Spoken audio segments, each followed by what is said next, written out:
Welcome to Rant on Reels. I'm Michael Fooch. And I'm Xavier Barnett. Today on the podcast, we talk about Hustlers and that special treat that we talked about Last week. Yeah, we went to TIFF, the Toronto International Film Festival. So we went to Tiff's house? Yeah, Tiffany. No, TIFF, Toronto International Film Festival. We saw two movies that we're going to be telling you about, Guns Akimbo and Seaberg. So you will hear from us before anywhere else. Well, I think people that saw the Venice Film Festival seen these movies already. Yeah, but our clientele wouldn't have seen them. That's true. Fair enough. We're not doing this for... I don't think we have any listeners in Italy. I do. I know I do, but maybe not yourself. So, for those listeners in Italy, please don't forget to like and subscribe and... prove me wrong? And prove us wrong and comment, hi, I'm from Italy, and Fooch is wrong. That's what I want them to say. And we're also on Spotify, iTunes, SoundCloud. We're all over the world. We're going global, baby. Season 2, baby. Global. That's episode 2, season 2, right? Yeah. Episode 34 altogether. I feel like we're experts, but not really. No. How you doing this week, Xavier? I'm doing good. That's good. Anything going on in the world? Movies? Yeah. I have a question. What movie that's gone through reshoots has been good? Endgame. Had reshoots? Yeah. A lot of movies have reshoots.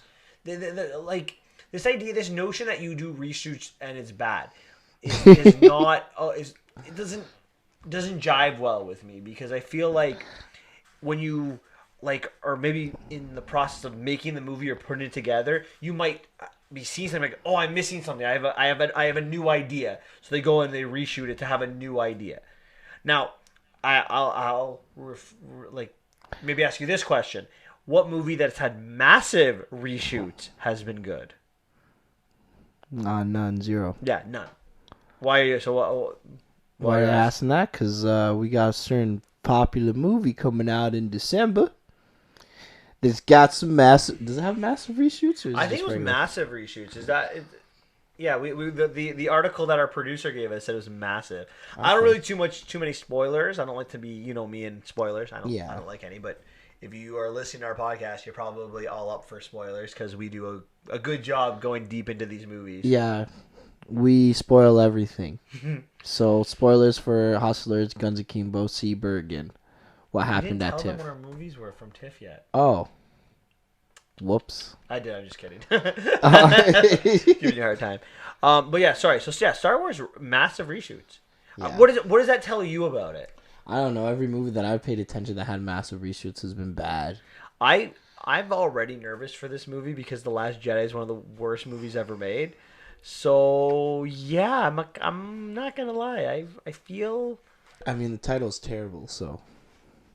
Yeah. I'm not shocked. They should probably reshoot the title, to be honest. I think they need a second shot at that. I guess my question I have with Star Wars is, how bad is it? Like, can J.J. Abrams save this movie? I don't know. It's really hard. I think he can do the best job he can, but, Mr. Johnson really messed it up. And we'll see what happens. I have zero hope. He's so much I don't know, man. I don't know what to say about. I don't know what to say about. Like we can talk all we want about this. He set it up really nicely, and then Last Jedi was like, okay, let me just botch everything. Everything that you did, it's like J.J. Abrams sent an alley-oop, and then instead of him doing the slam dunk, it bounced against the rim and bounced back out. No. What happened was, I think he set up for the alley-oop, and Rian Johnson took the ball, came down with it, and then shot it in his own net. Pulled the J. What's his face? J.R. Smith in the finals. Yeah, pretty much. That's exactly what he did. Took the ball and we don't need to score, do we? Yeah. Yeah, you do. Yeah, I don't know what to expect. And I don't really know what to say about this, because I don't watch previews. I don't want to know what this movie's about, but I just keep thinking of The Last Jedi, and I'm like, okay, well, how do you save this? Because you've killed Luke Skywalker now, I think, maybe. So he just disappeared into the Force. Disappeared. So either he's got the ability to teleport and the first Jedi to do that, or he's one with the Force now. Then he's going to be a Force ghost. And if he is, you've also got a Leia character that is dead in real life, so that's going to be awkward in itself and what you're going to do with that. And then you have all these other story arcs that have been started by now Rian Johnson, and are you going to continue with them? Are you going to forget they didn't exist? I don't know. Who knows? Well, we'll see. And I don't like half of the characters that are left. You don't like Finn? No, I don't. You don't like Poe? I did until the last movie where they turned him into an arrogant, chauvinistic, and what's the word I'm looking for? Showboy. Okay, he is that too, but I would say treasonous. That's the word I'm looking for. Okay. Person. Fair enough. Hot-headed. Like, he was none of those things in J.J. Abrams' movie. Yeah. And then he was turned into... Like, I feel like he was more villain. He was the most villainous hero in the Star Wars universe. Yeah. That's why he didn't get the Force. He likes the dark side. Yeah. All right. So I have a question for you. Yeah. How happy are you today? Happy about what? Ash Ketchum is finally a Pokemon master. It only took 20 years. 20 years. Wow. That's shocking. I know you're a big Pokemon guy because you nostalgia games. out in Detective Pikachu. I really like the games. I hated the TV show growing up. Very happy for Ash though, because about time. The thing I liked about the TV show though is like Ash lost, so you learn a lot more from losing than winning. But a message I preach to students all the time. Yeah, exactly. Because eventually you have to win. Like, you have to get better a little bit, right? Because like the message is you learn through winning, but if you keep losing, at the same stage, you're not learning anything. Well, you're sending the wrong message. At the same stage, you just get to a different part. But if you're in the quarterfinals, there's only 2 places you can go. Yeah, there's quarterfinals he lost, and then semifinals. But if this show's been on for 20 years, I feel like he's been in more than 4 finals or 4 tournaments. Well, he's been in probably 7. This is the 8th one. Yeah, this is the 8th. Oh boy. I think it's 8th or 7th generation. I don't know. You tell me. I watched like generation. My brother watched the first series or the first generation, and then he grew out of it, and I stopped watching it because I never was in it. Yeah, I just played the games. The games are still fun, but they're kind of boring and generic and carbon copies of the other, typical Nintendo crap. Just kidding. I love Nintendo, y'all. Not to talk too much about this because, we talked about it last week and the story's kind of starting to die down. But what do you think of Joe Russo's comment where it's a tragic mistake that Sony let Spider-Man walk away from Marvel? Because you were the one who said Disney's got blame. And it seems like Russo is kind of saying Sony's at fault here. Wow, the guy that's employed by Disney. He's no longer employed by Disney. But had a lot of employments by Disney, is siding with Disney. Wow, you know what? Let's just ask the Sony CEO. Did you actually read his comments, or did you just see the headline and just was like, "Oh, clearly"? Well, I just read the thing and I'm like, who cares? I like he kind of said a little bit what I said last week, and the idea that Kevin Feige is brilliant, and they taking him out of the MCU.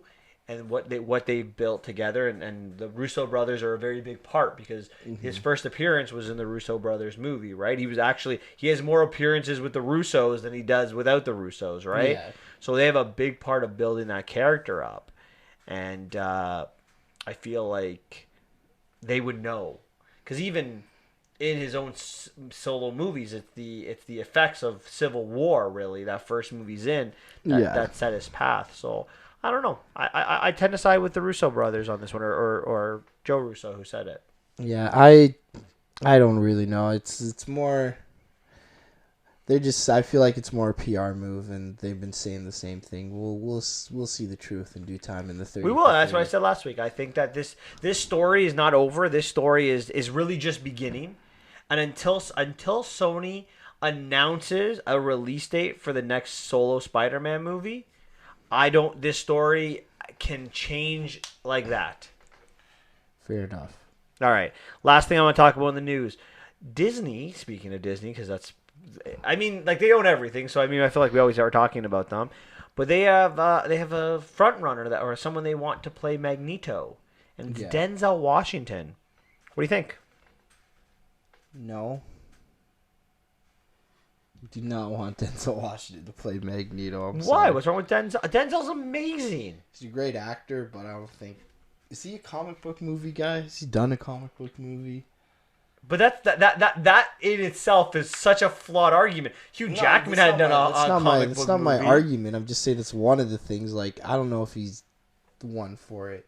I don't think he can. Patrick Stewart. Ian McKellen hadn't done a comic book movie before he did Magneto. Same with Michael Fassbender. Yeah, but he looks like Magneto. Magneto's like an old dude. Denzel's like in his 70s. Can we get a check on Denzel's age? I'm saying 73.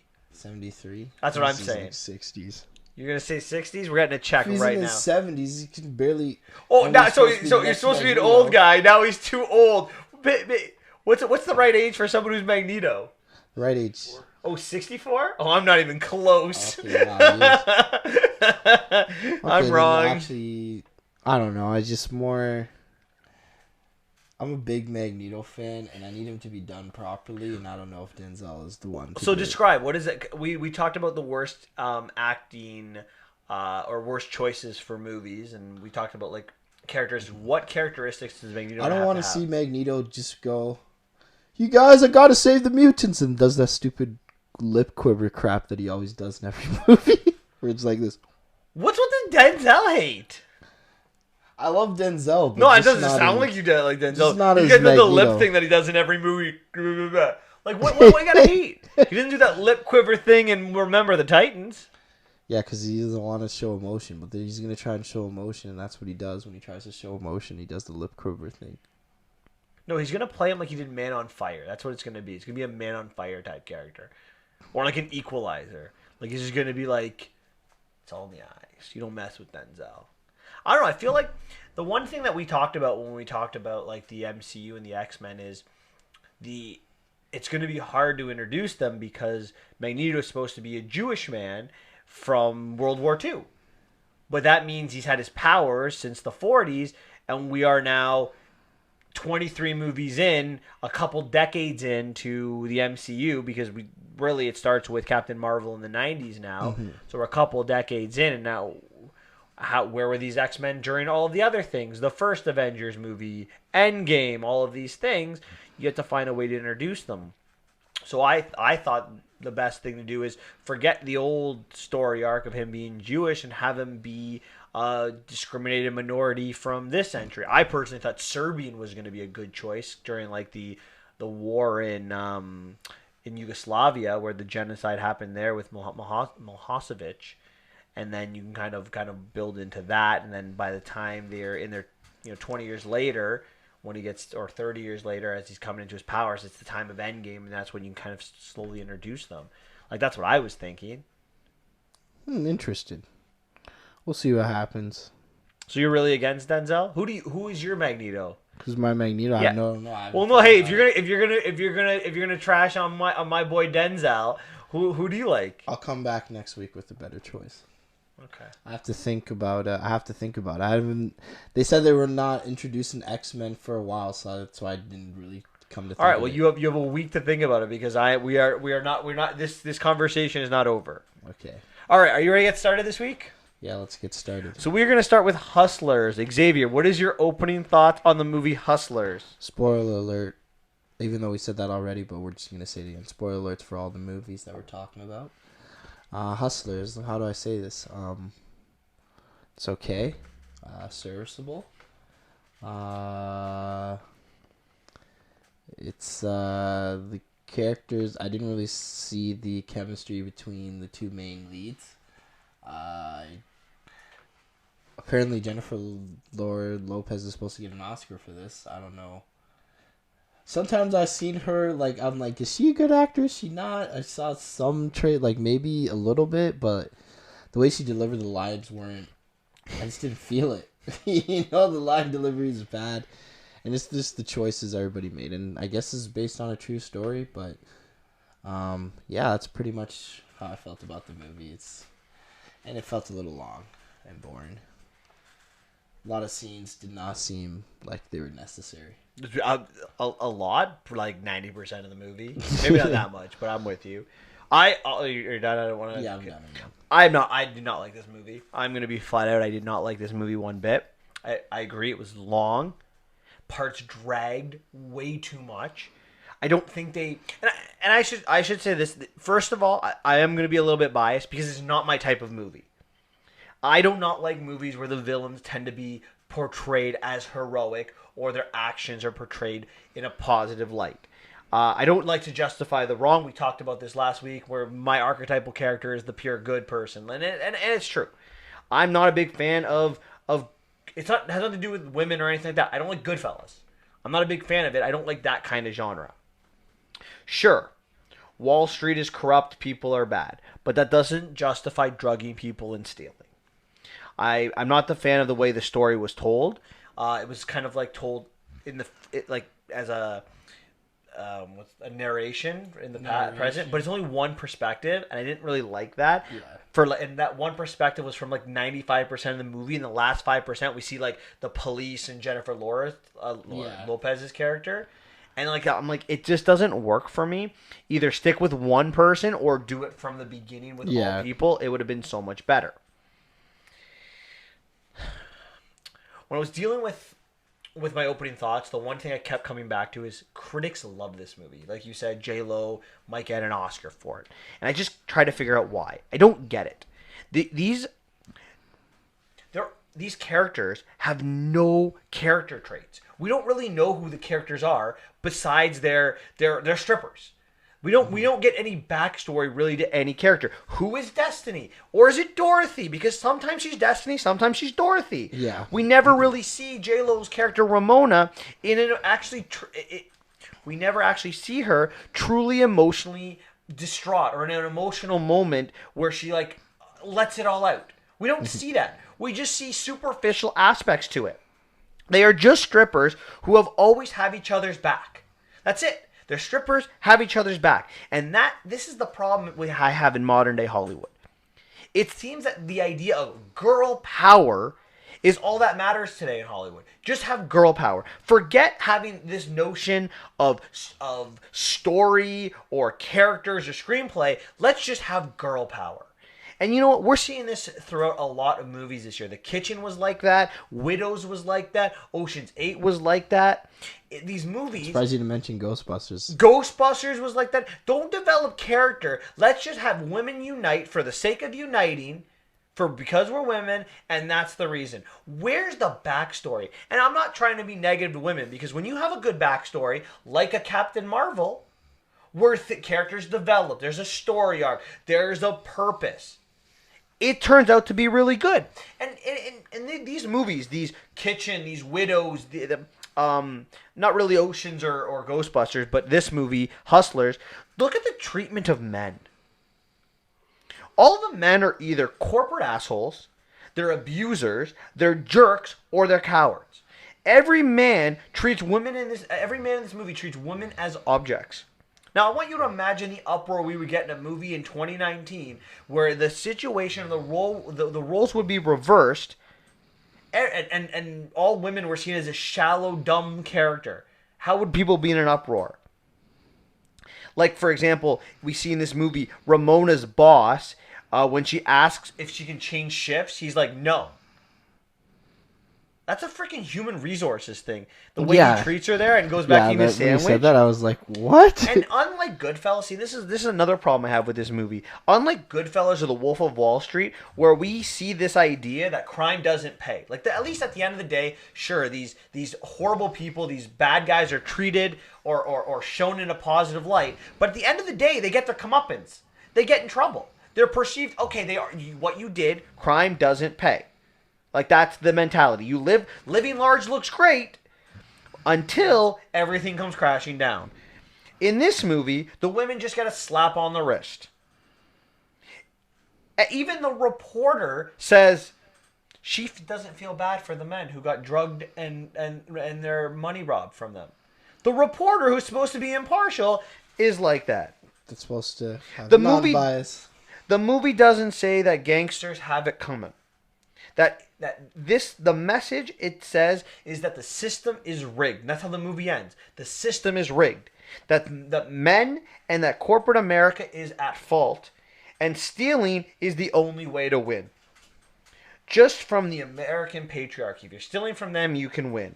It's 100% acceptable, and that's my opening thoughts of this movie. And it's just I personally don't like it because of the story arc, but at the end of the day, like that's how I feel. Like I feel like tell me a story, and develop your story, develop your characters, develop your plot. Don't just say women should stick together and that's it.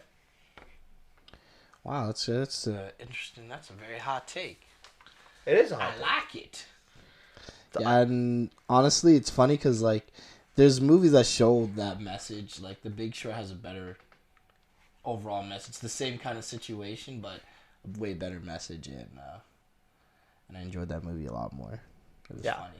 Like I think that you and I've said this on the podcast numerous times. Plot trumps everything. It's so important. It's so vitally important. When we get into this deep dive of this movie, I think we're going to see how this movie just falls apart and crumbles when you talk about plot or character development. All right, let's get it in. So the movie begins kind of in the pre-Wall Street crash. We meet this Destiny girl, who's the new girl at the strip club, and she struggles. She's not a good dancer. She doesn't really know how to deal with the men. So she ends up getting lucky and befriending Ramona, J-Lo's character, who shows her the ropes. The two, they become best friends, and they make boatloads of money together. They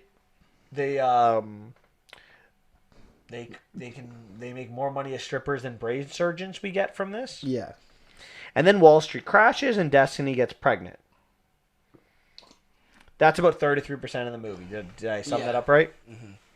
Did you think that the friendship between Ramona and felt real? Destiny was... Yeah. No. No, it didn't feel real at all, did it? No, it did not. It looked like Ramona was using Destiny. It kind of did look like it. But it never amounted to anything. Yeah. Even when later in the movie when they get back together, it looks like Ramona's using Destiny. Yeah, it just feels like she's used everybody from a means to an end, right? But it's not. But that's not what it comes out as. That's not actually what happens. Yeah. But I that's what I thought. But that's how you think it's going to go because that's how J-Lo's acting, and that's how it's being written. Yeah. But it's not happening because nothing's being developed. They set the stage like it's like, oh, this girl could be helpful. Yeah, come on, we'll work together. I'll show you the ropes. Why are you showing her the ropes? Like, what did you get out of it? Because you're a nice human being. They didn't show her as a nice human being, though. No. She stands. Her one friend's not nice. What do you know about Ramona in this movie? Like, it's going right to the end. What did you know about her? Like, about her characteristics? She will do anything to make $1 and to survive for her kid, I guess. Do you know her kid's name? No. Did they mention her name maybe like twice in the movie? Probably, I think. That about twice, right? Maybe, I don't know. So she cares that much about her kid? Well, we didn't see the kid. It was all over the place. We got long scenes of people dancing around in the Christmas tree. And long scenes of watching guys get drugged a lot. Yeah. And dancing. But not really your kids. Yeah. We saw more like fake tees stripping. This is like, I'm not gonna lie, it was like, JLo's a beautiful one, but this was like, they was trying so hard to be like I know it was trying to do girl power, but then it was also trying really hard to like be very sexy and exploit women, like, and like show off their goods and everything like that. And I'm just like, I thought this was more like about empowerment for women, but I don't know. It was all over the place. I don't think I think it lacks an identity, this movie. I thought that first 33 minutes of the first 33% of that movie that we just talked about has no relation to the story. In fact, if it were up to me, I would start the movie after this. I wouldn't even have that first little bit. Yeah. I would have the movie when Destiny wants to go back into stripping and like just be like, "Hey, Ramona, like oh, I missed you so much." And then you could like introduce us that way. Yeah. Cuz like that did nothing to the plot for me. Well, it's supposed to tell their backstory of their friendship. It's supposed to. What do you need to? You don't need to have a backstory to their friendship because it's never really developed. I know. There's these good friends who don't talk for like 5 years. Yeah, it's weird. Like literally, maybe not 5 years. It's been like it probably has been 5 years because it's 2013 they get back together and it was 2007, 2028. It's been 5 years. They don't talk for 5 years, And they have this great friendship? Well, that's what the movies wants us to think. I'm not saying it did a good job. That's what it was trying to do, and it failed hard at. I just think that first 33 did nothing to the story. It didn't help me. I didn't learn anything about a character. What did you learn in the first 30? What did you learn in this segment, this part of the movie? What did you learn? What did I learn? About the story. About a character. About the story Any character. I asked you for Ramona, any character now. Any character? What did you learn about them? What did you learn that helped you understand later in the movie? What's her face was had a boyfriend that she's gonna get pregnant, and that they like the Wall Street. They like the Wall Street guys because they give them lots of money. And how does that help later in the movie? It helps later in the movie because it crashes and they don't get a lot of money, so they have to drug them to get their money. Did you need to show that for 33% of the movie to do that? Hey, that's what they wanted to do. I'm not saying it's the greatest. I'm just saying what was so important. Like, what is something that you couldn't have learned if they started the movie after the Wall Street crashes and after Destiny goes back to stripping? I don't know. I didn't think anything. Is there anything you learned about Ramona? So not Ramona. Ramona's Destiny. the top dog there, and Destiny. And Destiny, her like a character. Her grandma. Yeah. What's her grandma's name? I don't know. Spoiler alert: it wasn't given in the movie. Destiny's grandma. Were you connected to any of the characters at all? No, I wasn't. I could care less about any of them.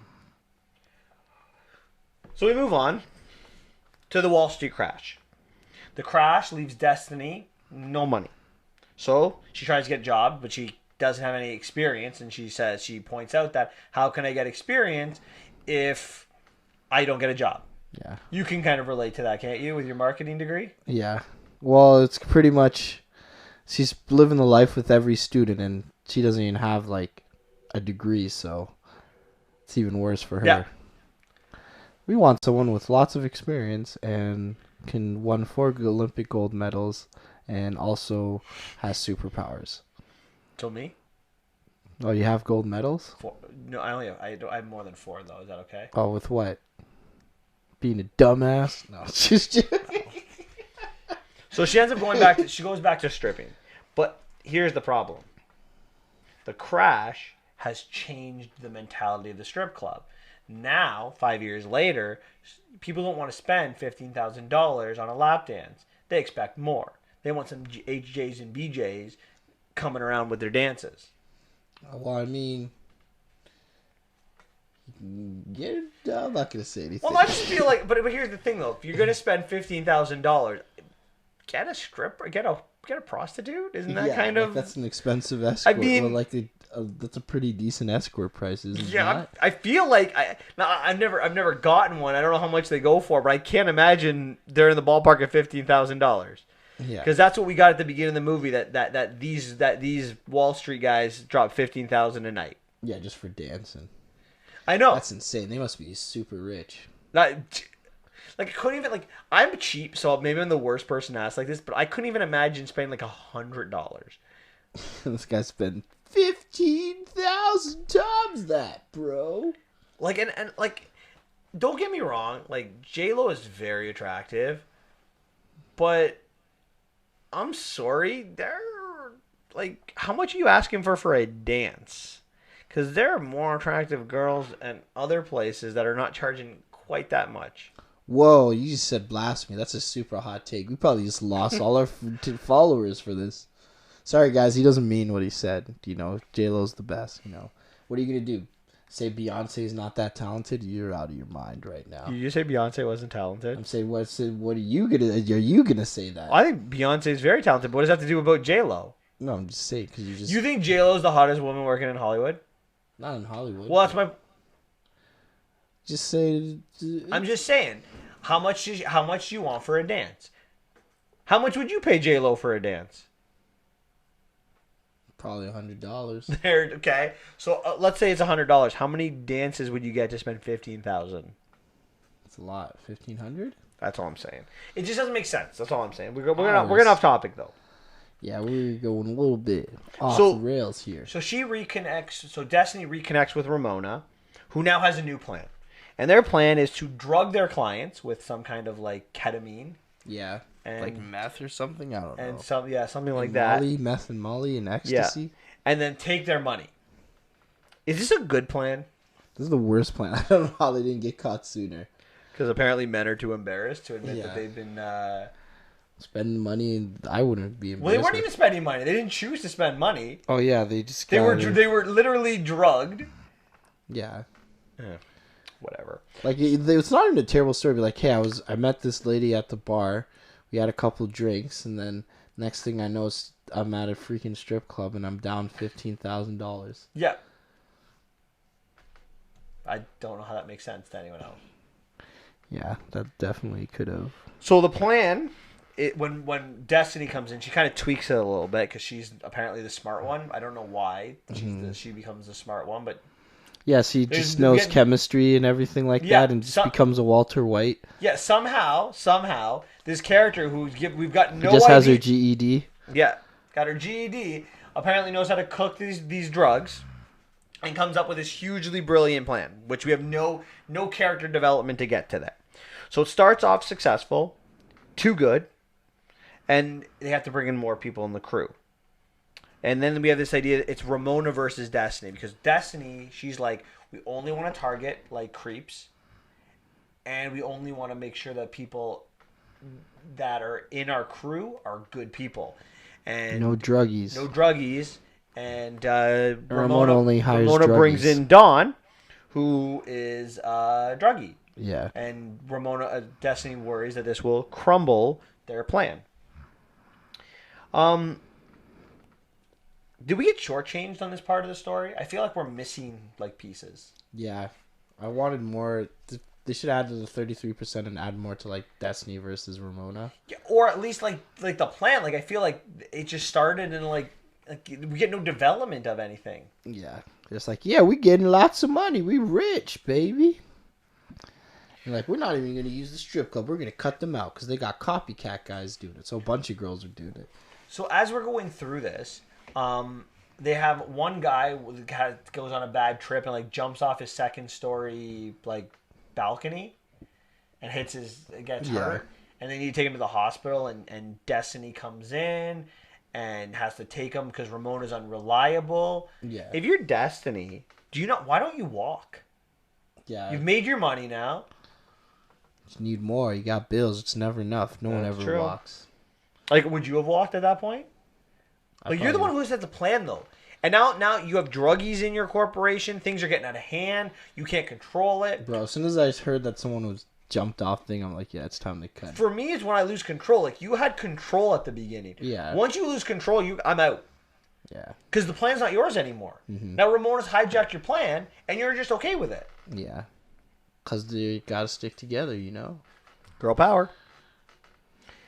So we get to the ending, where they get caught, and they get caught because of Dawn, who turns on them. Yeah.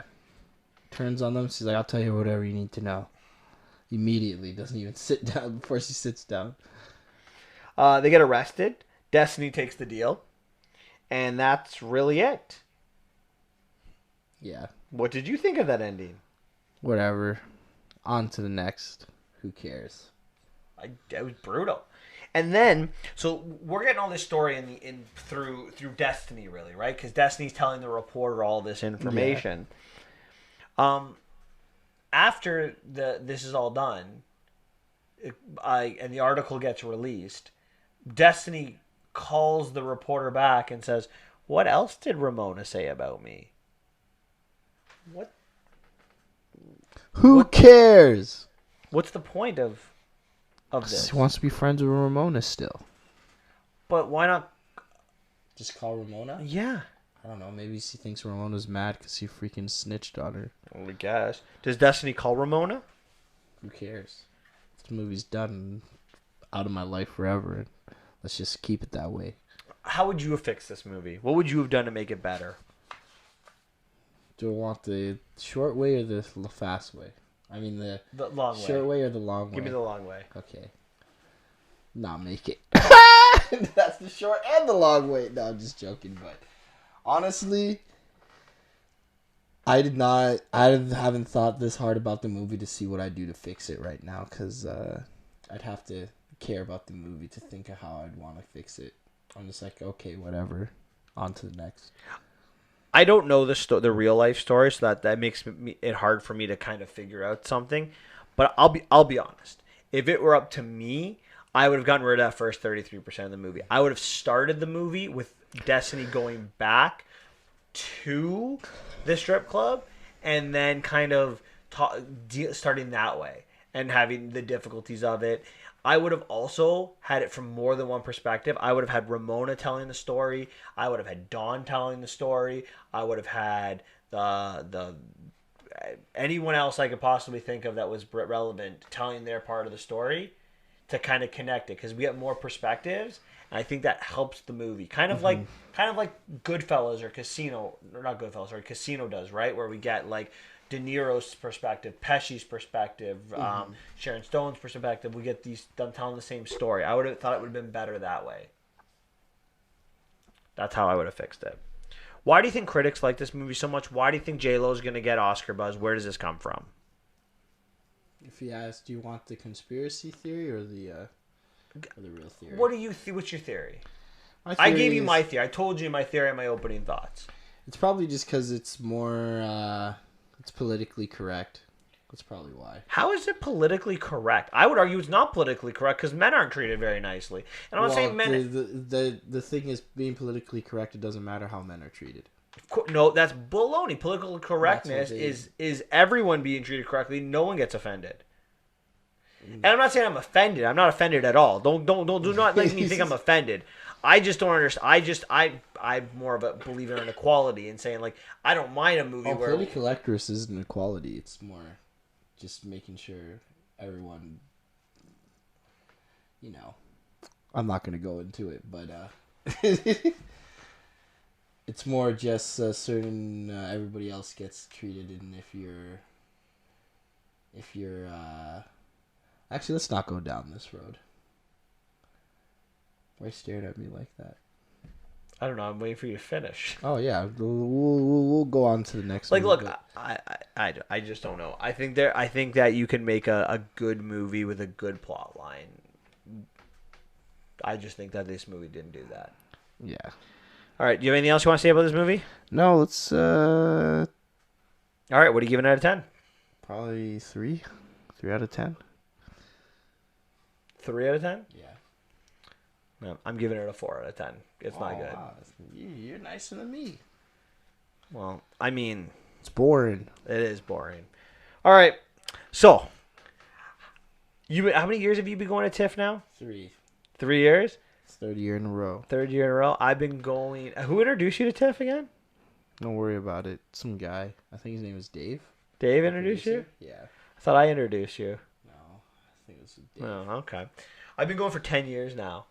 Well, I love TIFF. I find TIFF fascinating. If you live in the Toronto area, I highly recommend going next year. It is a little bit of a pretty penny, but I think it's worth it. Yeah, if you care about celebrities. Not even that. Like, I think what I've really tried to do over the years is try to pick movies that are not going to go to theaters or might not go to theaters, because then you can kind of get a different perspective on movies. When I first went, I just wanted to get all the big name movies. Oh, I want to see this because it's going to go to theaters. But like, it's $55 for a ticket in some of these cases, and you're like for example, we could have gone to see Hustlers there. I could spend $55 to see that movie, or see it a week later for $13. Yeah, I'm so glad we didn't. Whereas the two movies we're going to talk about, they're not necessarily going to theaters. I think Seaberg is going to Amazon, and Guns Akimbo hasn't been bought by anything yet. Yeah. So it may never come to theaters. It may be released on Netflix or Netflix will buy it, if anything. Possibly. So Netflix buys everything. So let's start. What do you want to talk about first? Guns Akimbo or Seaberg? Go Guns Akimbo. Okay, Guns Akimbo it is. So give us your thoughts on Guns Akimbo. I really like this movie. I think this is my favorite movie I think I've watched at TIFF ever. I had no idea what this movie was about when I first heard it. But doesn't it make you feel so much better? Yeah. I had no idea. I was just like, okay, whatever. Daniel Radcliffe's in it. Okay, whatever. And just the premise was pretty good.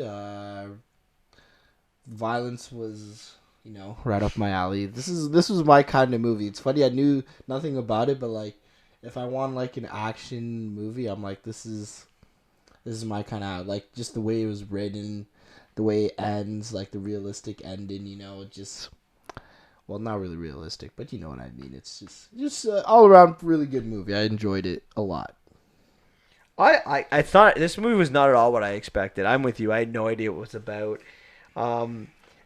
It was really fun. It's like how would I describe it? I think I would describe it as kind of a spoof on like an action Scott movie. Pilgrim. It got a little bit of Kill Bill, a little bit of that in it, a little bit of. The director explained it. He called it influenced by 1980s action movies, and he used Terminator as an example. I would say it's like kind of one of those spoof movies of those 80s movies with a very fun tone. It was the over-the-top action, totally impossible, but it's okay because that's what the movie doesn't take itself seriously. It doesn't say we're gonna be this edgy movie and then do these things. It's like it's just out there to get a laugh, and it's kind of spoof on action. And I'll tell you this, Daniel Radcliffe. I'm not a Harry Potter fan, and I'm not the movie franchise Harry Potter, like the character Harry Potter. I know this is a hot take for a lot of people, but I find him a whiner. Nobody likes the Harry Potter character. Yeah, exactly. That's my point. Exactly. So when I think Daniel Radcliffe, because he does a lot of indie movies, so you don't really get to see him. I feel like this is more like Daniel Radcliffe being Daniel Radcliffe, because he was at this screening. He's a ball of energy. We have pictures and videos of him. Yeah. He's a ball of energy, and he was amazing in this movie. He was hilarious. You really see his charisma coming through. Yeah. So I really was really impressed. And Samara Weaving, who I talked a little bit about last week when I was talking about Ready or Not, she was hilarious. This is the second movie I've seen her this summer where she's just kicking butt and taking names. And she does it better in this movie, and she's so funny in it. She kind of is like her uncle in The Matrix, who is just so serious. Mr. Anderson. Agent Smith. Mr. Anderson. That's how I was just doing the voice, but okay. All right, we ready to deep dive? Mr. Anderson. So yes. The movie begins with introducing us to the game called Schism, and it's basically this citywide game of death, and it's on the dark web, and it's like a gladiatorial battle where two people fight to the death. Yeah, and the movie starts with Nyx killing someone. What do you think of the concept of Schism? Well, this is probably the worst kind of people would watch this. Like, I'm sorry. Like you have to be a real psychopath. Just like, let me just turn on my TV, just watch people murder each other in real life. Like, that's not a... But honestly, like, for a movie, it's great. I love the concept. For a movie, it's amazing. If this was real life, hell no. I love this concept. I think it's brilliant. Like, I guess it leads me to a question like 1.5. Would you wouldn't watch it? Hell no. Does it make me a bad person that I would? Yeah, you're probably a little bit messed up in the head, man. Really? Why? Just watch people just murder each other like that? Like real people. I mean, we watched a movie, so what's the difference, bro? You're in the system, I get there's a difference that people die, but I feel like think of it like this: like if you were living in Rome, would you not want to watch a gladiator battle? Because that's all it is. It's a real life gladiator battle. Well, back then, people in Rome didn't know any better. I'm asking you, if you could go back in history and go to watch a Roman battle, would you go watch it?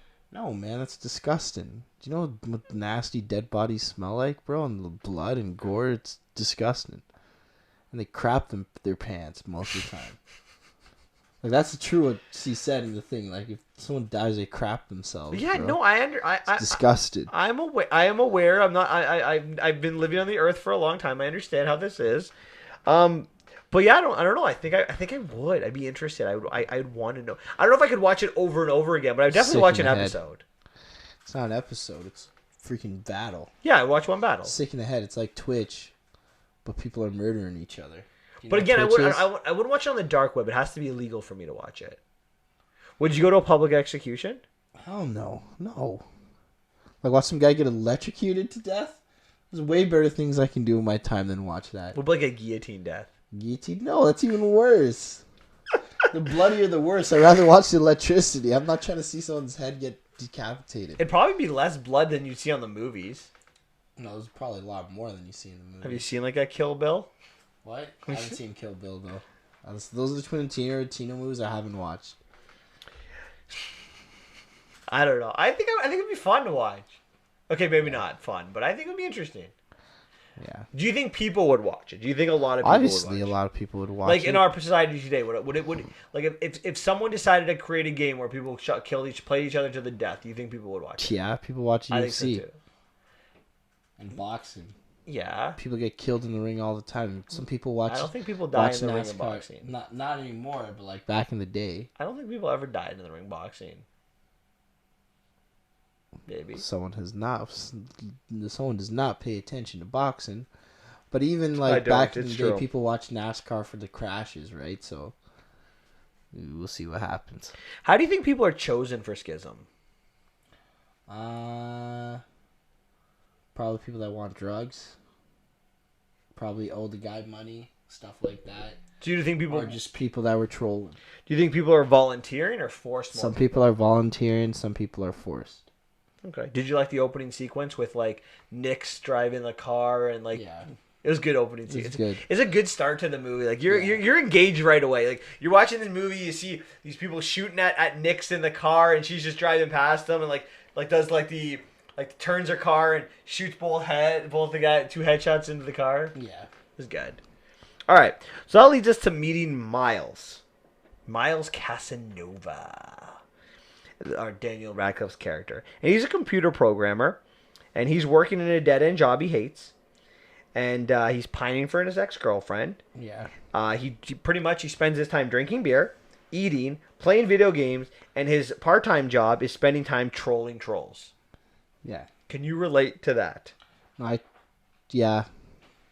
It's pretty much me.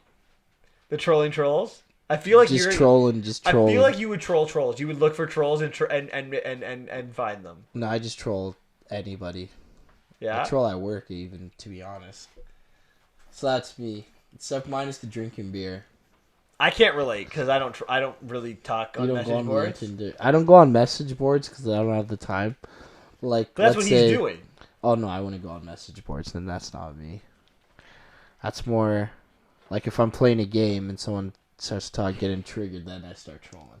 But he's so funny, like how he's like describing how he's trolling these trolls. Mm-hmm. So good. So Miles ends up telling the wrong person on the website Schism that he's basically, I can't really use the words on this podcast, but inappropriate words. Basement dweller. Yeah, and the guy finds his IP address and comes to his house, and we find out that it's Richter, the guy who runs Schism. Yeah. So Miles gets abducted and operated on, and when he wakes up the next morning, his hands have guns drilled into them. Yeah, nailed or drilled, whatever. He's Edward Gun's hands. Yep, Edward Gun's hands. Yeah, that's actually, I think guns akimbo means like your gun, like you have guns in your pockets or like something like that. And he has 24 hours to kill Nix. What would your reaction have been to that? If you woke up one day and you have guns. You would not have shot yourself. I would try. You would not have shot yourself. Have you seen Nix? I'm dead. Okay, I would wait, see if I can kill Nix, and if I'm not even close, it's over. It's like, see you later. Really? Yeah. Okay. I wouldn't. I go out shooting, right? All guns blazing. Why do you think Richter does this? Because he's sick in the head. Well, I thought that initially, but as the movie went on, and I don't want to spoil it too much, but... Spoiler, we're in spoilers. That's true. But Miles is very good, right? Like, he does very good, but he gets a lot of viewers. But at the end of it, it's like the most watched ever match. Yeah. Maybe, do you think he knew, like... Put in a regular person would get more views? Because, he goes... Yeah, because he kind of, has this issue with everyone in it. Like, he sees something. Does he think he sees something in Miles that can get him engaged? Like, even in the end, he's like, I made you. Like I feel like he knew that he had something special there. Like I feel like they didn't go into it in the movie, but I feel like there is. If you read in between the lines, you can get that. Maybe he just wanted to, but he could just got any regular person beforehand. Why would it have to be some guy trolling? I don't know. You know what though? You see like how he begged for his life and things like that. Like I think like he had like an idea is like this could be interesting. Maybe. I mean, he created Schism, right? He knows what people want. Like that's like that's part of the whole thing, isn't it? Mm-hmm. I guess. I don't know. Initially I thought what you did, like I thought he didn't have a motive. He was just trying to troll him. But I'm like, as the movie went on, I'm like, I think he knew because like even the scene like when he's hiding from Nyx in the garbage, and like the producer of Schism's like wanting to show Nyx, like no, focus on Miles. Yeah. Like even like at that point, like there's no reason to, but he's like, I think he knew. People are more into Miles. Yeah. So, anyways, Miles now needs to learn how to use his hands because his hands, if he goes to like close his hands, he will shoot the gun. Mm-hmm. So we have a lot of hilarity that ensues. He has to figure out how to use his phone, open the door, get changed, pee, eat. What do you think? What do you think's the funniest moment with him trying to use his hands in this movie? Probably him trying to eat the hot dog. It was disgusting, but super funny at the same time too. Yeah, you're talking later in the movie with the homeless guy, gives him the old hot dog, and he drops in all the dirt on it. When we're introduced to Rice Darby, his character, yes. My favorite is the pee scene because he goes to pee. He's like, "Please don't shoot my dick. Please don't shoot." He goes just everywhere. You should know how to do it though. I've done it without my hands. You just lift up the seat and just let it fly, baby. You have to pull your pants down. Oh yeah, that's true. Forgot about that part. It's kind of important to pull. You ever peed without pulling your pants down? Yeah. When I was a child. What do you think the hardest thing would be if you didn't have hands? Hardest thing, probably putting on clothes. Yeah, he doesn't do that, right? He just has a robe on and his like slippers. His weird furry slippers that he runs around in. So as just as Miles is able to open the door, that it takes him like a little bit of time to do, Nyx is right there, and there's a shootout, and we allow Miles is able to narrowly escape. What are your thoughts on Nyx's intro? Like, who the hell is Nyx? So like when I kind of glazed over this, but like when Miles finds out he has to kill Nyx, we have this like. He says, "Who the hell is Nyx?" And then there's like this is who the hell Nyx is, and like she like destroys an entire gang by herself. What'd you think of that? I was like, yeah, this girl's probably like the supreme, the king, the queen, and she's one of the top notch dogs. See, I really like that scene, but I wish they wasn't in the movie because it ruins the rest of the movie. Yeah, because you can't take on the whole team by herself at the end. No. She is this amazing shot, kills everyone in that room, but Miles, she can't shoot Miles. Yeah. Throughout the entire movie.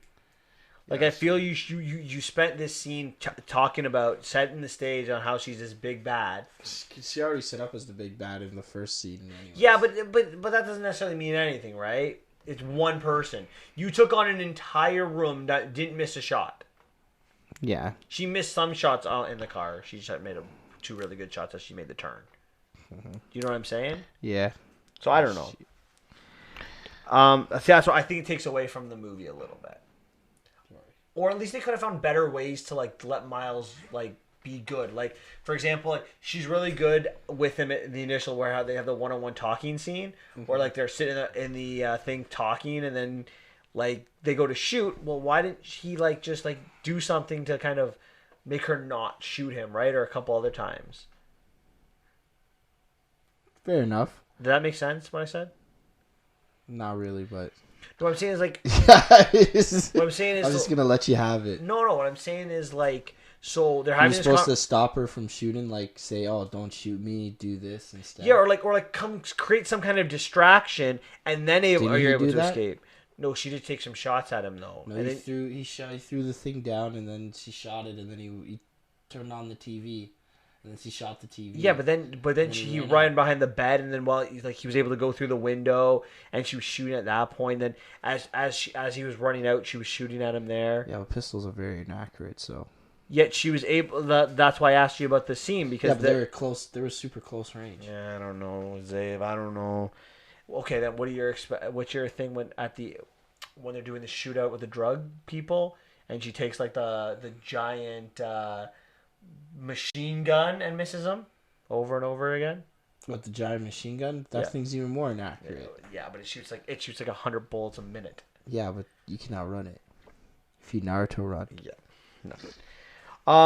So after Miles escapes, he runs into cops, which doesn't work out well for him because he's got guns for him. That's one of the best scenes. That is fantastic. Is he a crackhead? He's got 2 guns. Go get him! And then he trips and falls. Or no, he doesn't trip and falls. He gets tased. Yeah. And then because it makes him close his hands, he shoots the cop. So good. And then he ends up meeting his girlfriend. And he's like, don't scream. And he pulls out his guns. And she screams. And she runs away. Maces him. And then she's like, hello, police. He goes to work. He meets the homeless man who he asks to get changed. Yeah, help him get changed. You change me. He goes to work and he pretty much tells off his boss. And then Nix kills his boss. So good. We have the drug deal sequence as well. Yeah. What's your favorite of all these sequences? I think my favorite, that's a good one. Is it the cop? The cop scene's really good. I love the scene with Rice Darby, though. The homeless? Yeah, I feel that was your favorite. That scene is great, because just Rice Darby is he's such a funny guy. And then seeing him, like, with that voice, like, that's one of his most iconic... He's like a voice actor, right? So that's his iconic his voice, and I just cannot stop laughing at that. I gotta say, I think the girlfriend's my favorite, because, like, he runs through her window. Yeah. And then it's like, do you have like an extra he sees Nix and he's like, you have to drive. He's like, I'm not driving until you calm down. I'm calm. Now can we drive? Yeah. And then like she helps him with the inhaler because he's got asthma, so he has no inhaler. I think it's good. So while this is all going on, there is the police that are looking for Nix, and we find out that the one detective is Nix's dad. Yeah. Also, the girlfriend gets abducted by Richter. Mm-hmm. And that we find out the police are helping Richter. That Nix's backstory is he killed Richter's backstory is that he killed Nix's mom and sister or brother. And then Nix was in the car. Yeah. And that's why she's afraid of fire. Mm-hmm. And she ended up going into a mental institution because of it. Does the backstory for her work? Yeah, I guess I didn't look too far into the backstory for these kind of movies. But you see, I did, and I didn't like it because it's anticlimactic. You have this story that you create, but it's never developed. Like, sure, Nix's family's killed by Richter, but what does that do for the plot? It gives her motivation why she's working for Richter, because Richter already knows what happened with her. I feel like there could have been a better backstory here. Like to me, it would have been better if the cops were bad and Nix was actually knew something on the cops and she was kind of put in the mental institution because the cops are trying to keep her there, and she's trying to get away from the cops, and that way she could kill the cop to get her kind of comeuppance and then sacrifice herself for Miles. Yeah, I think she just kind of gave up on life. But does that make sense though? Like, is that a better writing of the story? I don't like your version. Why? What don't you like about my version? 'Cause it's so, I don't know. It's just so typical. We know the cops were bad all along. The cops are bad all along. The cops are literally in it. Saying, but like, at least in my story, one cop was bad. The other cop was good. No, most of the cops are bad. That's at least that's how I got it. And I just thought the one cop was bad. I feel like it's more than one cop, because how could you, if it's just one cop? Well, not one cop. He obviously had a couple on payroll, but there's always going to be dirty cops. I know, but I feel that's why I feel like it would have been better if the dirty cop had put Nick. You don't have to make both cops dirty. You can keep only the one cop dirty, but just make the dirty cop. Make Nick's the dirty cop's enemy, not Richter's, because it to me did nothing for the story. Yeah, I don't see how yours kind of helps the story either, though. Well, because I'm saying so like this. Think of it like this. So she's escaped a mental institution, right? Yeah. So why is she in the mental institution?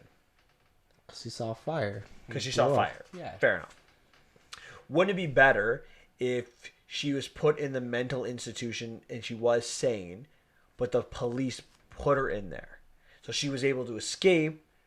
And then she just wants to kill the No, cops? she doesn't want to kill her. The reason she's in, the same reason why she's doing Schism now is because the Richter promises her a way out, right? A clean slate. Yeah. So this is her out. This is the way out of the city. She's not trying to kill the cops. She's trying to kill whoever Richter Schism wants her to kill, so she can get her a clean slate. And she's trying to escape the cops who are trying to get her and put her back in the institution because she has some kind of information on them that could put them away. But she won't say it because she's afraid she has no one to trust. And in the final shootout, instead of Richter killing the cop, she kills the cop to get her comeuppance. And then she can die in her same blaze of glory. Okay. I can see what you're saying. Does that make more sense? Yeah. Isn't that a better way? Yeah. I feel like you're just saying that to keep me happy. What? No. Never. Never. So anyway, the police kill the dad, and then we get in this alliance between Miles and Nix. And Miles pretty much says, "Hey, Nix, don't shoot me. I know your backstory. I know who killed your parents." And they come up with a plan. They're going to fake kill Miles. And then the body gets sent to their home base. Did you see this coming? Yeah. Like, you knew that they were working together? Miles and Nix were going to work together? Yeah, that's like... I knew that was going to happen from the start of the movie. Yeah, I know. It's pretty basic. You know what? You made fun of me for saying a basic storyline. Like, that the whole movie's basic. So, Miles and Nix take out the entire squad. Richter sends in his top two people. Yeah. And then they both are killed by one's killed by Miles, one's killed by Nix. I guess technically they're both killed by Miles. Yeah. Nix loses some fingers in that. Yeah. She did. And then she goes and blows herself up. Yeah. Because they're pinned down. Because the guy in the gimp mask is... The best line in the whole movie, though, is the guy's like, "You guys look like the end bosses from Streets of Rage 2." I couldn't stop laughing when I heard that. Like they do. Did you like the Nick sacrifice? Like, were Not really. I didn't either. I think it would have been better if, like, because the way it ended, like Miles continues to take out all of the other schisms that have appeared around the world. Mm-hmm. I think it would have been better if they worked together. Yeah. Like the two of them. You know, and then instead of him being with his girlfriend, he dates Nix. Yeah, I feel like there's... Him and Nix fall in love. They just fall in love off the crack pipe. Oh no, she likes cocaine, not crack. But whatever, I get what you're saying. Miles makes it to the roof. He gets shot a couple times and then throws Richter off the roof. Yeah, he shoots him off the roof. No, he throws smashes his hand. Well, yeah, he told the roof. He throws Pistol whips his hands. Did you like the ending? Yeah, it was nice. I liked the ending. The only thing I didn't really like in this movie... Wait, you didn't get the girl at the end? No, I told you how I wanted the movie to end. Yeah, that's true. The only thing I didn't like is that Nix died, because they set it up for a sequel anyway. I would have liked it if it was... If they both were there, because Nix is a good character. I think she would have worked. I would have liked to see them now work together for an entire movie and see how that would have gone. That's my thing. What about you?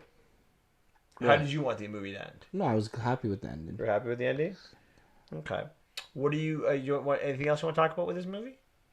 No, I thought it was pretty good. You know, it was enjoyable, and yeah. Yeah. What do you think of the movie? I thought it was pretty good. You know, it was enjoyable, and yeah. I thought it was pretty good. You know, it was enjoyable, and yeah. Keep on rocking out, baby. What are you giving this movie out of 10? I'm gonna give this an 8 out of 10. Okay. I'm also going to give this movie an 8 out of 10. And it's, for me, the ending of the movie, I would have, again, like with Nix's backstory, I think it could have been done a little bit better. And just some incomplete sequences that could have just been cleaned up a little bit. But overall, I really liked it. And I would recommend when it comes to theaters, all you lovely people watch it too. If it comes to theaters. If it does, yes. If it does. Hopefully it will. I feel like someone's going to buy that movie. Yeah. It's a fun movie. It's fun, but I don't know if it's going to do well. I don't know either. It's 18A. Yeah. That's true. A couple 18A movies do well, and that's Deadpool and It. And Passion of the Christ. Oh, and Passion of the Christ, Don't forget Deadpool too, right? That little joke. Yeah. We're better than Jesus. That's true. All right. One last movie left to go. Seberg. What are your opening thoughts on Seberg? I thought this was decent, It's pretty good. It's a little bit long and kind of dragging, and I didn't know anything about the movie, but it was like, for what it was like I found it dragged at some parts, and then other parts I was like, okay, you know what? I'm engaged again, and then I'd be like, oh, I'm disengaged. That's what I felt constantly with this movie, and I felt like it felt a little bit too long, just a little bit for me. I don't even know how long it actually was, but yeah, and but Kristen Stewart, she was really good in this. I always thought that she was a terrible actress, but now I see why she gets roles, because she's actually pretty good, and just seeing the story was interesting, somewhat. So that's my opening thoughts. I was pleasantly surprised. I had no expectations. I don't call this a great movie by any means. I didn't actually know very much about Gene Seberg ever. When I heard about this movie, I heard the FBI. I thought she would work for the FBI. Oh boy, was I wrong. I've never seen any of her movies, but I have heard of the FBI COINTELPRO project. I'd heard of that project that the movie's kind of about. So overall, I was very interested, and I think that's what I like about the movie. I was very interested in the character and in the FBI story, and I think that Kristen Stewart was really, really good in this movie.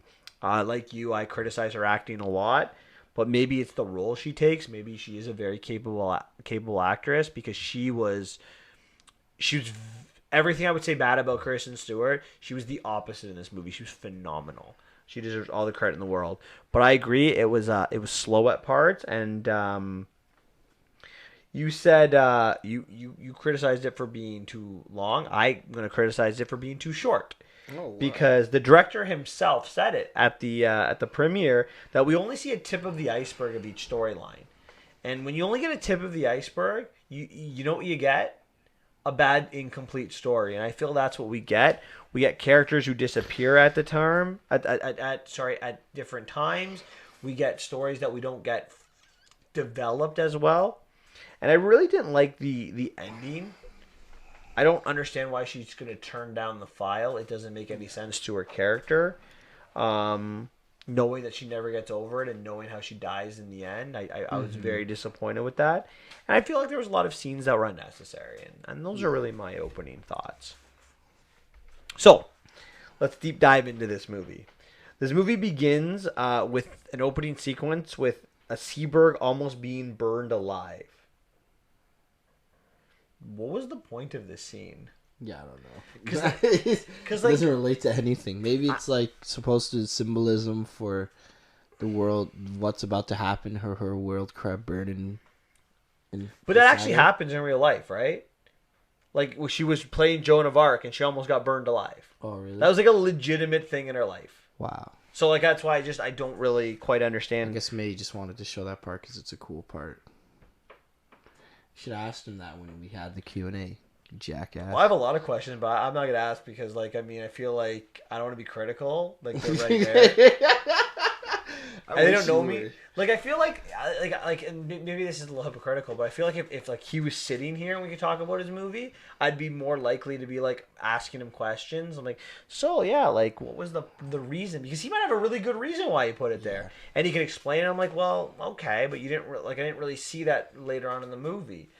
because like everyone has a different perception, right? When he's watching that movie, he'd be like, "Oh my god, that's so clean," and then maybe he had a lot of yes people around him, and Oh, that's true.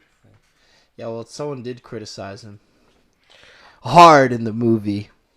who? You saw the question? I have the question on recorded too. Oh yeah, maybe Yeah. I should ask me that question. I can answer it for you later. No, I told you he had a good answer for it though. Yeah, he did. So we get introduced to Jack Solomon after that, and he's an FBI agent. And the first scene we see him in, his wife threw out his Captain America magazine or comic book, the one where he becomes Captain America. What the hell is the point of this sequence or this scene? It's to show that he wants to do the right thing. So that he will struggle with what's gonna happen. Yeah. Huh, that's what I thought too. Oh, okay. Oh. Oh, interesting. I hope that was what it's for. Or maybe just because Anthony Mackie's in it, he's like, look, this is your next role, buddy. See, In the trash. I agree with you. I thought that, but here's my problem with it. He never actually does anything about it. He just sit like Solomon. He never does anything. He just does. He gives her the things. Yeah, years later. Yeah, well, he still tries. You know, you struggle, man. We're human. We I make don't know. mistakes. I don't know. Mr. Perfect Guy, Mr. Captain America over here, Superman, Dora the Explorer. Okay, I guess. I don't know. So, we get introduced to Hakeem on an Hakeem airplane. Olajuwon, No. the greatest Laker that ever lived. Gene Seberg is flying Was from that Paris. Korean? No, that's the Rockets. Sorry. Yeah. But we'll We're back to the start. I'm just going to... I thought you were... I had to correct myself. Gene Seberg leaves Paris and is on her way to LA to shoot for a movie. And on the plane, she meets Hakeem, who's trying to get to first class, has the money, but the airline won't let her because he's black. Racist. Gene decides, I'll give up my seat. And the two of them kind of give each other a look. And at the when they land in, Hakeem goes in front of the reporters. He's a member of the Black Panthers, and he gives the Black Power symbol. Yeah. And Fight the power. And Jean comes in and does it too. She does it as well. And we find out from the FBI that she's been a member of the NAACP. I was getting NAACP since she was 14. I don't know what that is. Please elaborate for the ignorant. Go ahead. I said you. No, you go ahead and do it. I don't know what it is. Do you really not know? No. It's the National Association for the Advancement of Colored People. Oh. Did you really not know? No, I didn't. Oh, really? Yeah, that's why I said please Oh, elaborate I for thought the you were joking. No, I was being dead serious. No, yeah, no, it is. It's just an organization to help colored people. Oh, okay. That's it. And she joined it when she was young. Like, but that just shows you, like, she believed in equality from like a very young age. She either believed in equality. But you know what I find bad? You know what in loving. I was made for loving you, baby. Oh, that's before that song. Do you know what I find like absolutely ridiculous? That the FBI would spy on people because they were a member of the Black Panthers. Yeah, weren't some of the Black Panthers like highly violent? So I guess some of them were, but like not all of them. Yeah, but like you know. But they were spying on Gene Seberg because she supported the Black Panthers. Yeah. They put wires in her bedroom to listen to her having sex with people.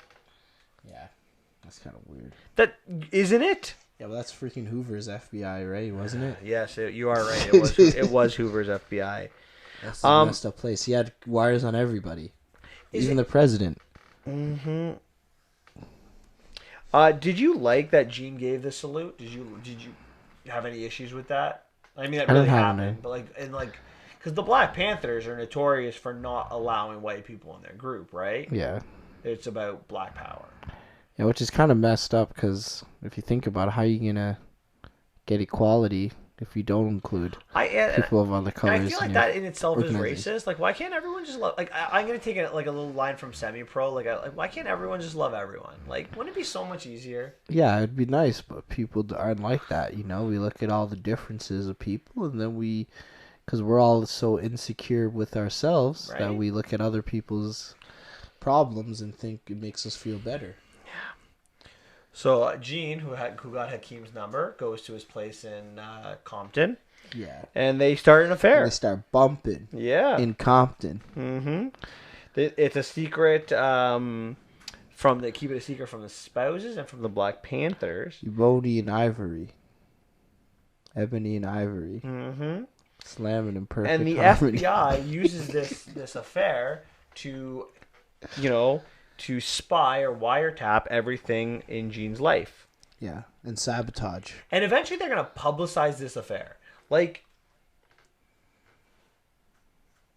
what do you think of that? Like, is it the job of a police association or a government to publicize an To affair? spread rumors and stuff Well, it's like not that? a rumor. It's true. They're spreading the truth. Yeah, but spread in private life. Yeah, I know. Right? Yeah. Do you think that's something a police force should do? They do it now.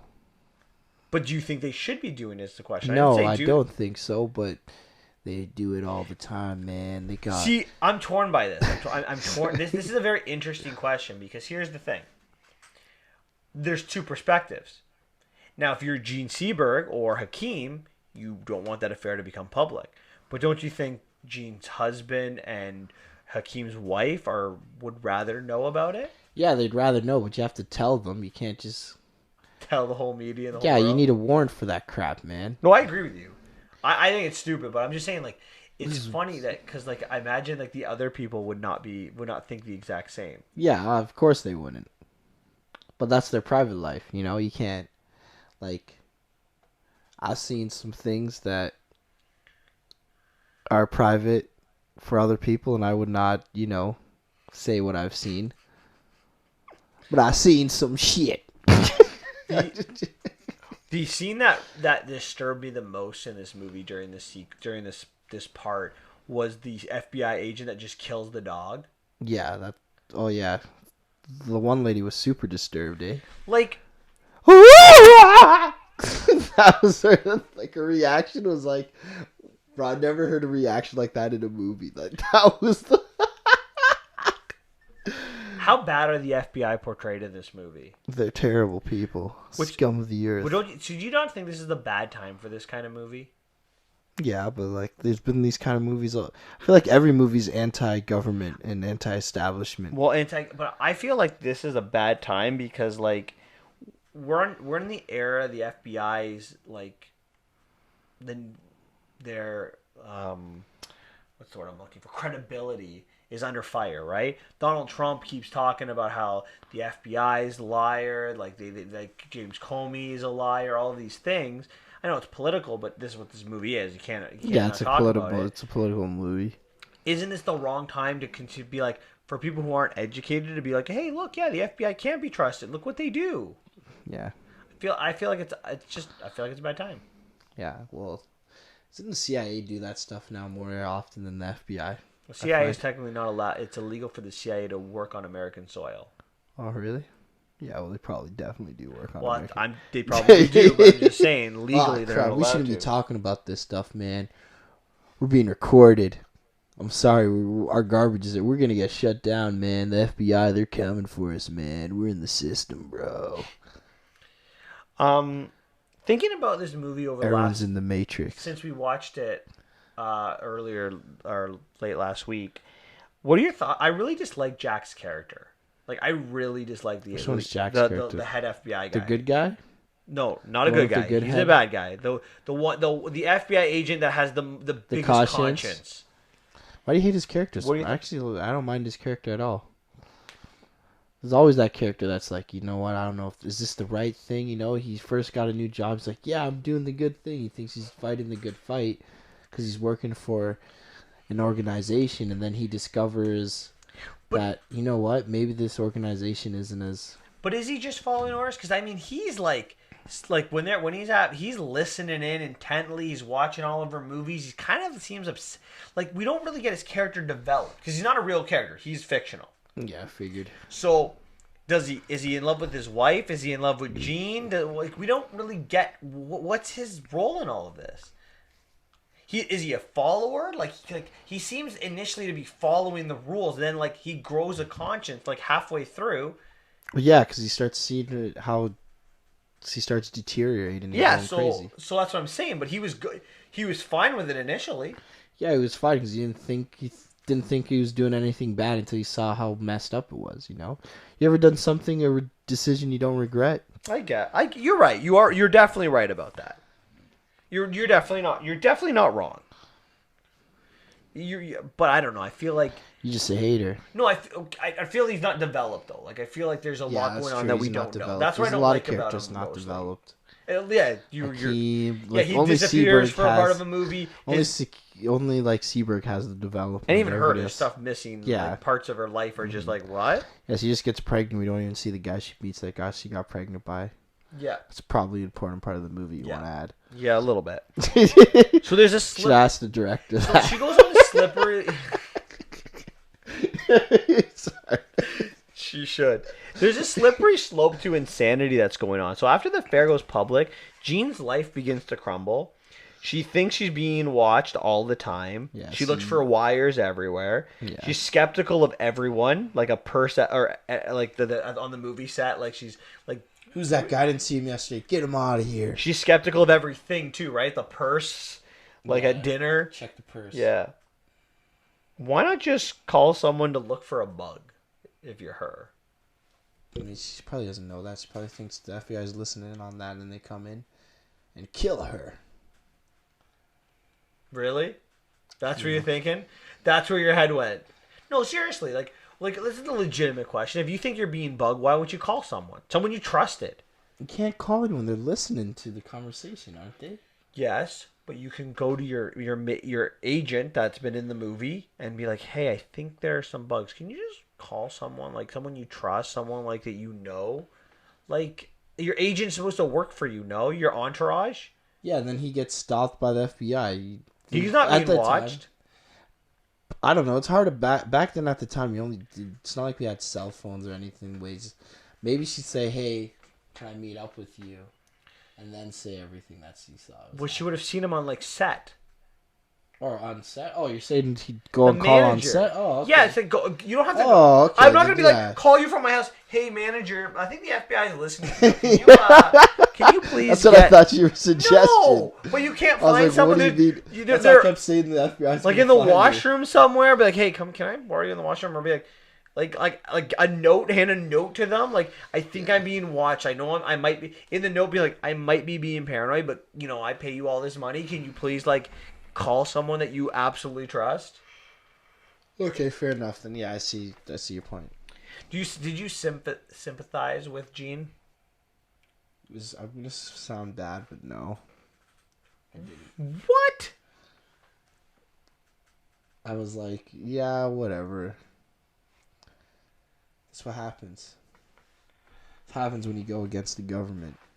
You get burned. I'm for the government, baby. You should be too. But she's against the government because the government's pardon my French. Jeez. Because the government's bloody racist. The government's racist. She wants equality. I'm just joking. I definitely felt for her. Okay, good. I just wanted to get him. You got a rise out of me. You got a rise out of me there. It's called Rant on Reels, baby. Yeah, it's more of a rant on social life. I can't stand crap like that. Ugh. So you think J. Edgar Hoover was racist? Is that a question?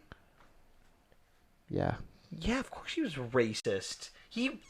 Anyone who was supporting the NCAA, oh my god, I did it again. The NAACP and the Black Panthers was being discredited and then trying to destroy their lives.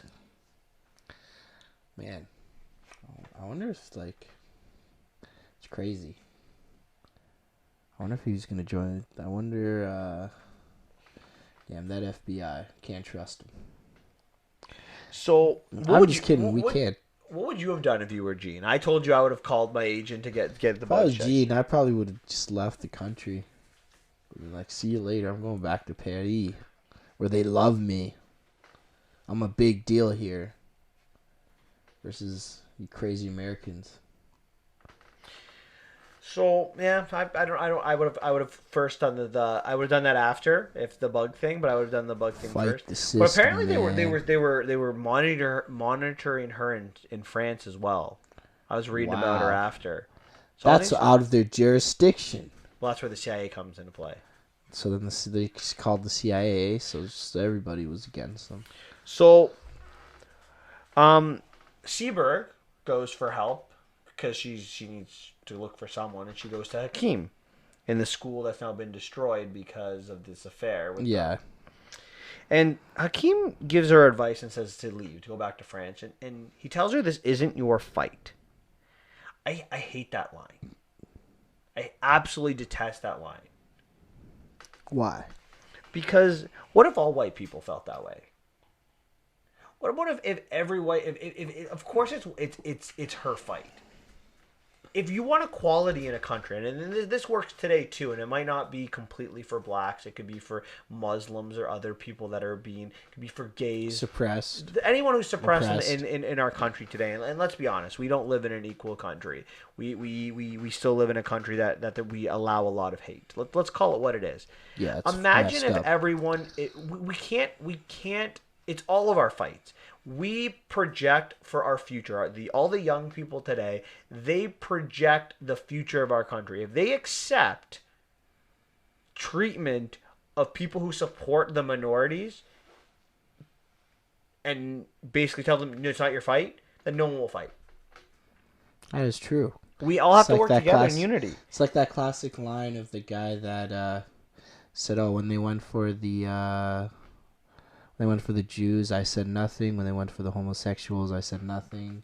When they went for blah blah blah, they said nothing. And then when they went for me, nobody was here to defend me." I think that's a poem in Nazi Germany. Well, obviously Nazi Germany, it's a poem, but is it a poem or it's a classic line that I heard that resonates with me. We all have to fight. If you can use the Nazis as an example, if it was the fight between the Nazis and the Jews and the Germans did nothing, well, then there's a Holocaust that's going to happen. But the people who got involved in that fight hid Jews, the people who hid Anne Frank, the people like in The Zookeeper's Wife, Oscar Schindler. If they said, well, this isn't my fight, like the fight for equality is everyone's fight, and everyone has to get on board with it and promote equal living for everyone. I don't know. I think that I don't like that line, and I don't like. I don't know. I don't like it. Yeah. I feel like it is everyone's fight. Anyway, that's as political as I'll get. Yeah, this is a movie podcast, bro. We're not political here, okay? It's not Joe Rogan's podcast. So the climax of the movie is Jean gets pregnant, and the FBI lies about the pregnancy and says it's Hakim's baby. And she ends up going into labor earlier, and the baby dies. And then Jean attempts suicide, and she has this press conference and calls out the people watching her and tells everyone. I mean, she's got to sound crazy in this, like to anyone else, right? So like tequila. So Jack, who hears this press conference, he breaks into the office of Vince Vaughn's character, who's kind of definitely the more racist of the FBI agents, and the more old school, even how he treats his daughter, right? Yeah, the daughter and the wife. Yeah. I think his kid was like homosexual, and he's really pissed off about that. Yeah, absolutely. Mm-hmm. And he steals these files from them and takes the files to Paris to give to Jean. And Jean's like, nope, I don't want them. Why in God's name does she reject them? Because the worst has already happened for her. She doesn't care about anything else. She's lost her baby. Lost her husband. But here's the thing. Like, the whole thing is, like, you said in this press conference, I'm going to find the people who did this to me. Here it is. The file folder is right there. Yeah. The guy would have went to jail for treason, though. Which is actually my next question. What the hell are his motives? He has a kid on the way. He tells Jean, I have a kid on the way. You are just going to throw your entire life away for this woman? Because he's trying to do the right thing. And that doesn't mean it's a smart thing to do. It's pretty much Ned Stark. No, he's not Ned Stark. Ned Stark is honorable the entire time. He only got honorable in the last third of the movie. Cut off. Pardon? His head got cut off. Yeah. Whatever. Spoiler alert for Game of Thrones season 1. You have to be living under a rock not to know Ned Stark died in the first season. What? He died? You just said his head got cut off. I'd have thought that was a figure of speech. Okay. So what do you think the main message of this movie was? Don't trust the government, bro. See, my problem was I think there's too many. There's the police corruption. There's race relations. There's the change one mind at a time, which I thought is the... I wish they went more into detail with Hakeem. I thought there's... Hakeem had some... that line was really good. Where is that message? I thought the movie was all over the place. Yeah. I never really thought it got... I don't think it knew what story it wanted to tell. I think it needed to refocus itself. And I guess that makes me ask, how would you have structured the movie if you had more say in it? If you were in the room with all of them, like what would you have recommended to kind of... Probably still the relationship between Hakeem and Jean more.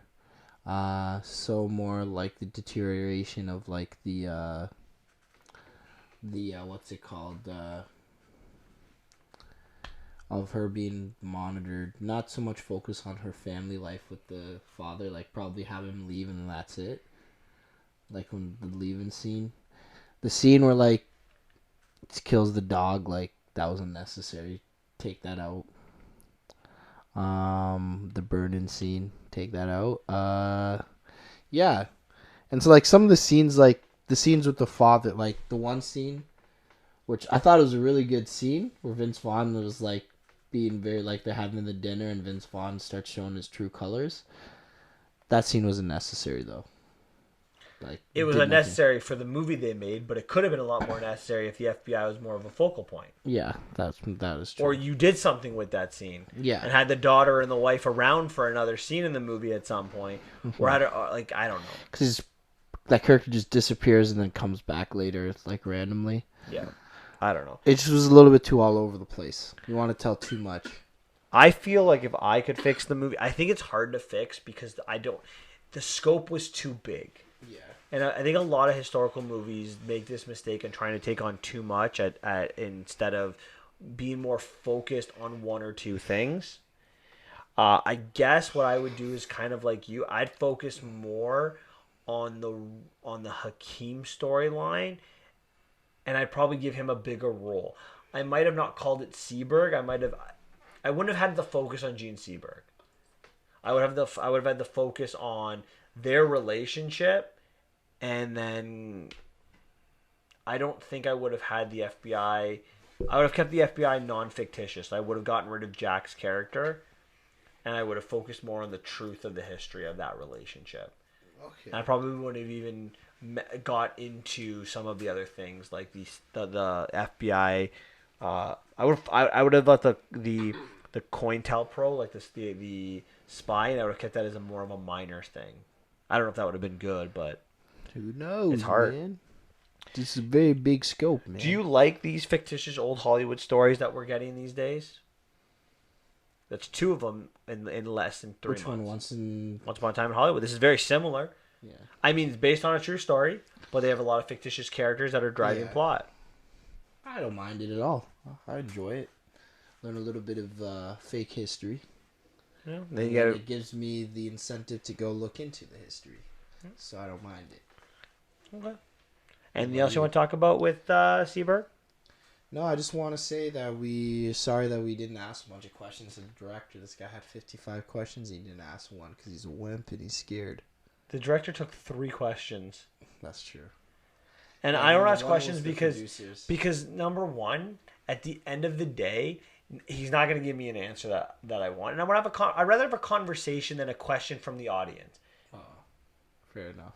Like a conversation. So defensive, eh? I don't know. I feel What's your advice for an inspiring actor? Oh my god, that's the worst question. I hate that question. No, the best is to Daniel Radcliffe. His response to that question was the best. Yeah. He laughed. He's like, I don't think I'm the best person to ask that question. Find him franchise when you're 8 years old. Yeah, that was like, I'm like, oh my god, man, like. What's your advice to this bad actress? Yeah. What would you give this movie out of 10? I'd probably give it a 6.5 out of 10. Yeah, 6.5. I'm going 6.5 as well, and it was all over the place. It needed to be it was a good movie, but it could have been better. Epic. I wouldn't rewatch this movie. It's not a rewatch movie. No, I wouldn't. Guns Akimbo, I'd be like, when it comes to theaters, get in line, be there opening day. Seaberg, if you got nothing better to do that weekend, go watch it. If it goes to Amazon, there are better things to watch online. Yeah, The Boys. Well, I was gonna say Good Omens. No one watches that. The Boys is better. David Tennant is in Good Omens. Listen, everybody's watching The Boys, and that's the most popular TV show on Amazon. Okay. Whoa, that's a spider. It just came on down. Oh, damn it. It's walking and stuff. Bite me. I want to be Spider-Man. Okay, well, now Peter hates us. Good job, buddy. You just keep pissing off our sponsors, eh? Well, not our sponsors, but our potential people to work with. Okay. Do you have anything else you have left to say today? No. All right. That's it for us this week. Next week, we will be watching or podcasting on Ad Astra. I think I said that right. Rambo Last Blood. Last Blood. And then, you know what? We thought going to we're doing Rambo Last Blood. Oh, my God. Let me try this again. Next week on the podcast, we're going to be doing Ad Astra, and we're going to be watching Rambo Last Blood. And because we're doing Rambo Last Blood, we figure like going to the vault and doing Rambo First Blood would be a good idea. So that's going to be our vault Second movie. Blood, then Rambo Third Blood, and Rambo Fourth Blood, and then Rambo Last Blood again. And then we're going to rank them in terms of how much blood. 5 bloods out of 10 bloods. All right, are you done? Yes. All right, guys. You have a lovely week. We'll talk to you next week. Take care, guys. Bye-bye.